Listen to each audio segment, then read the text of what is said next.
Hi viewers, lemon rice எப்படி பண்ணுறதுன்றது பார்க்கலாம். லெமன் ரைஸ் பண்ண தெரியாதவங்களுக்காக இந்த ரெசிபி.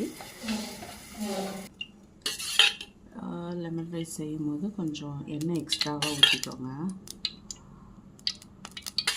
நான் எப்பவுமே 3 ஸ்பூன் ஊற்றுவேன், இப்போது 5 ஸ்பூன்ஸ் ஊற்றுறேன்.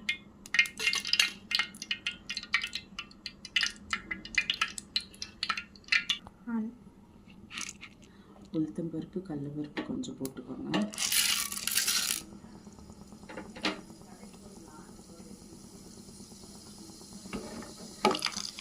இது போட்டால் ரொம்ப நல்லாயிருக்கும், நல்ல ஸ்மெல் வரும், கிறிஸ்பியாக சாப்பிட்றதுக்கு ரொம்ப டேஸ்ட்டாகவும் இருக்கும்.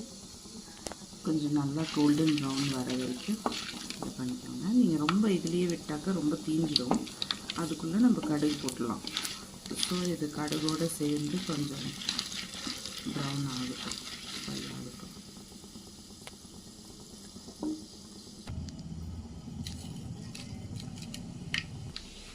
இப்போ பார்த்தா தெரியும் உங்களுக்கு, இங்கே பாருங்கள், நல்லா ப்ரௌனாக வந்துடுச்சு. நல்ல ஒரு ஸ்மெல் வருது.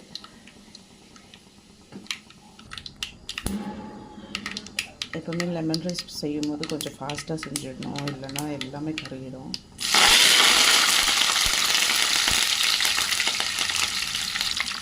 நான் இப்போ 4 பச்சை மிளகாய், கொஞ்சம் கருவேப்பிலை போட்டிருக்கேன்.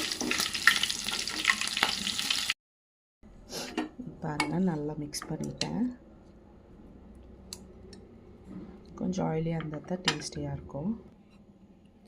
வேர்க்கடலை கொஞ்சம் எடுத்து வச்சுருக்கேன், இதை வறுத்துக்கலாம். லைட்டாக எண்ணெய் ஊற்றி வறுத்துக்கோங்க. சிலர் அப்படியே வறுத்துப்பாங்க, அப்படி வறுத்துக்கிட்டால் கூட நல்லா தான் இருக்கும். இப்படி வறுத்தா கொஞ்சம் டேஸ்ட் கூடுதலாக இருக்கும், அவ்வளோதான்.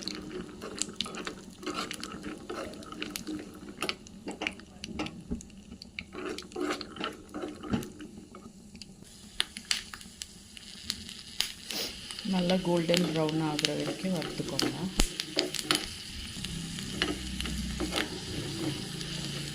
இந்த அளவுக்கு போதும், ஸ்டவ் ஆஃப் பண்ணிட்டேன்.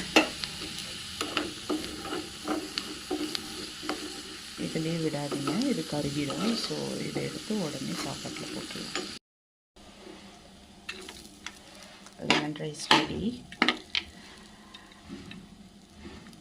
இதே ரெசிபி ஃபாலோ பண்ணுறாங்க, கீழே கமெண்ட் பண்ணுங்கள். இது உங்களுக்கு பிடிச்சிருந்தா ட்ரை பண்ணிவிட்டு எப்படி இருக்குன்றதை சொல்லுங்கள். Bye.